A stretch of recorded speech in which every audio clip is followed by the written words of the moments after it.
எங்கையம்மா தேரிலே காட்சி தர நேரிலே பார்க்க பார்க்க சந்தோஷந்தான். பக்தர்களின் வாழ்விலே நன்மை வந்து சேருமே, வீடு தோறும் கொண்டாட்டந்தான்.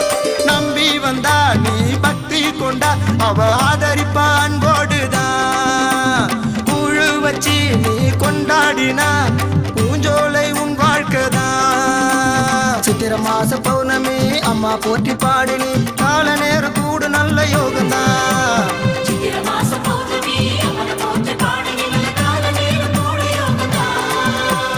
எங்கையம்மா தேரிலே காட்சி தர நேரிலே பார்க்க பார்க்க சந்தோஷந்தான்.